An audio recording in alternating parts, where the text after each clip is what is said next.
মোহনপুর আদালত সংলগ্ন এলাকায় বুধবার ব্যতিক্রমী উদ্যোগ নিল সিমনা কাতলামারা ও মোহনপুর অটো শ্রমিক সংগঠন। গরমের তীব্রতা উপেক্ষা করে পথচারী যাত্রী এবং যানবাহন চালকদের মধ্যে ঠান্ডা শরবত বিতরণ করা হয়। এই মানবিক উদ্যোগে অংশ নেন শতাধিক অটো শ্রমিক। প্রায় 200টিরও বেশি অটো এই এলাকা থেকে নিয়মিত পরিষেবা দিয়ে থাকে বলে জানা গেছে। আগে তারা খোয়াই চৌমুনিতে অবস্থান করলেও বিভিন্ন সমস্যার কারণে বর্তমানে মোহনপুর আদালতের বিপরীতে অস্থায়ীভাবে স্থান নির্ধারণ করা হয়েছে। সংগঠনের সভাপতি সুশীল রায় জানান, সামাজিক দায়বদ্ধতা থেকেই ভবিষ্যতে আরও জনসেবামূলক কর্মসূচি নেওয়া হবে। এদিকে মোহনপুর মণ্ডল সভাপতি কার্তিক আচার্য অটো শ্রমিকদের এই উদ্যোগের প্রশংসা করেন।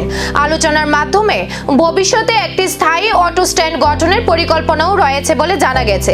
এখন এই উদ্যোগ ঘিরে স্থানীয় মহলে শুরু হয়েছে প্রশংসা ও কৌতূহল।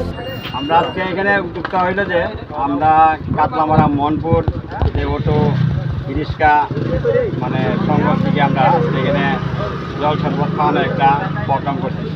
তাই প্রোগ্রামটা এখন এখানে মোহনপুরে যারা আছে কাউন্সিলর বা অন্যরা রাখেছে তারা ওদের থেকে আমরা পারমিশন নিচ্ছি এখানে বসার জন্য, অটো দাঁড়াবার জন্য।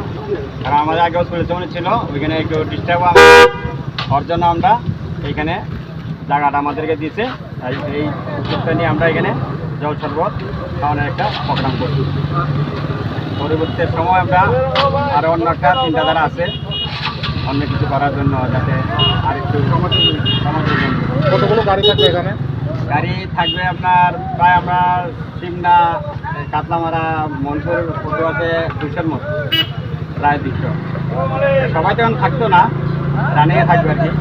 থাকবে এখানে আর দিয়ে থাকবে কাতলামারার দিকে, কিছু বন্ধুর দিকে, এরকমভাবে চলবে রানিং থাকবে। রাত্রে পরিষেবা প্রদানের ক্ষেত্রে কি বিশেষ বার্তা থাকবে? রাত্রে আমাদের তো রাত্রে পরিষেবা, যাত্রী পরিষেবা তো ভালো, এখান থেকে সবাই পাইব গাড়ি।